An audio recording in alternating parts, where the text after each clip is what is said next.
Hey guys, welcome to Casual Film Reviews. I'm here today to review the film called In the Shadow of the Moon.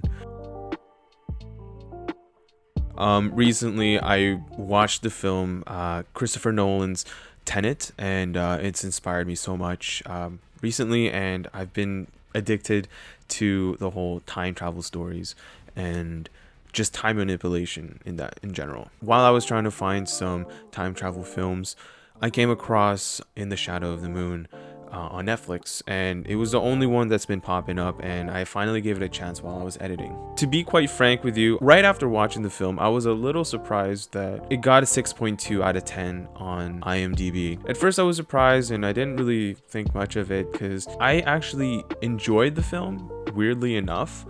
But when I thought about it for a second time, it does make sense that it has that very low score. The story goes as a detective finally gets a case that is weird enough. As he's raising his family, he tries to figure it out what this person was about. It's kind of like a John Doe 7 kind of experience where the detective doesn't know what the motive is of the criminal. So it causes a ruckus in the crowd, and this detective must live on while a lot of bad things are happening in his life.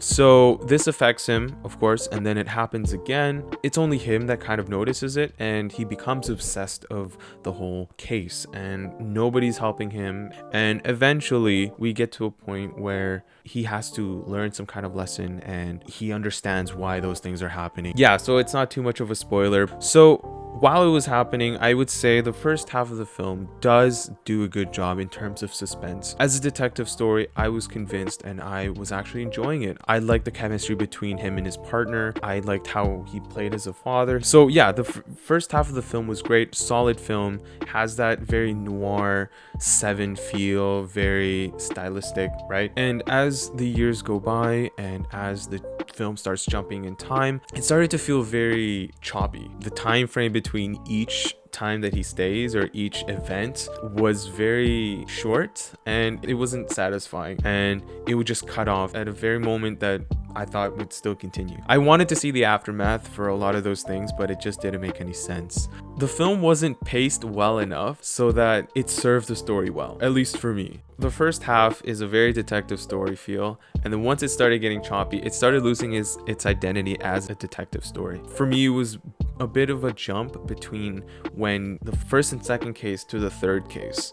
It was really bizarre seeing that. By the end, they had this philosophical end, and it felt like a Christopher Nolan film. But that's the problem. It felt like it was trying to be a Christopher Nolan film.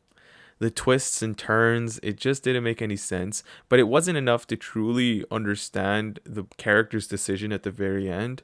And the way that it says about time, which is a little bit of a spoiler here, she says he can't do anything about what is going to happen because it's already in the past.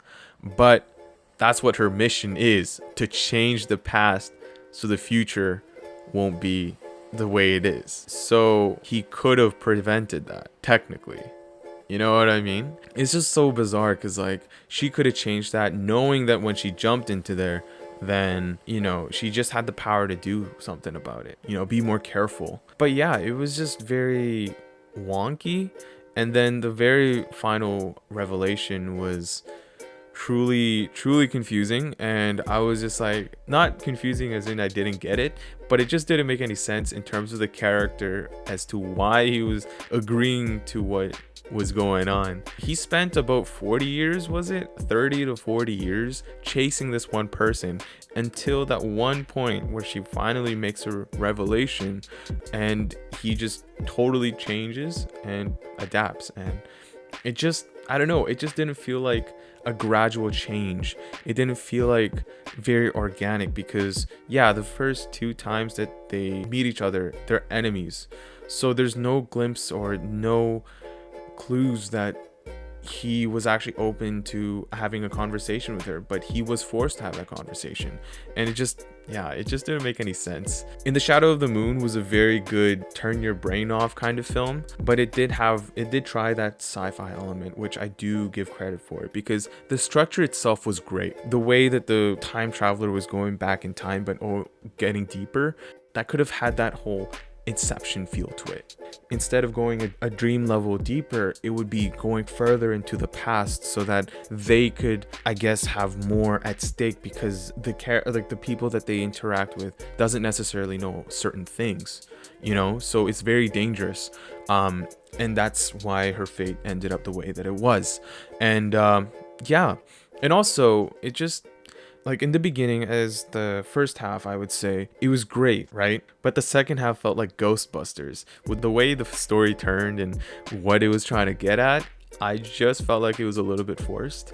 It didn't fit as to what the story initially was. I just didn't understand why, because like that was never part of it in the first place. But it was only up until the second half that it was completely evident. As IMDb says, it is 6.2 out of 10. I would give it like a solid 6.8. It just couldn't land that double landing. It just couldn't do what it tried to be, but at the same time, it tried to be something else. Trying to give you a lesson, trying to be a sci-fi, and trying to be a family story about him and his daughter. And generational family. It tried to be all those, but it was only at the end that they started to be like that. It wasn't like that in the beginning. So yeah, it could have been like an injected idea at the very end of the process, or the creative process, and it could have been a creative difference throughout the thing. So I'm not too sure, but again, this film was a decent try at that whole sci-fi. I believe it deserves a 6.8 out of 10.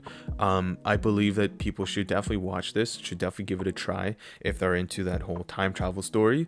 And Netflix did have a great production in this. Boyd Holbrook does a great job. The actress who does the supporting role, she does great. And the production, the visual effects, everything else in terms of the look of the film was great. It's just a story that didn't make any sense, and that was a downfall of In the Shadow of the Moon. You guys should definitely check it out. It's a good film. It's currently on Netflix. It is a Netflix film, so anybody can watch it. And yeah.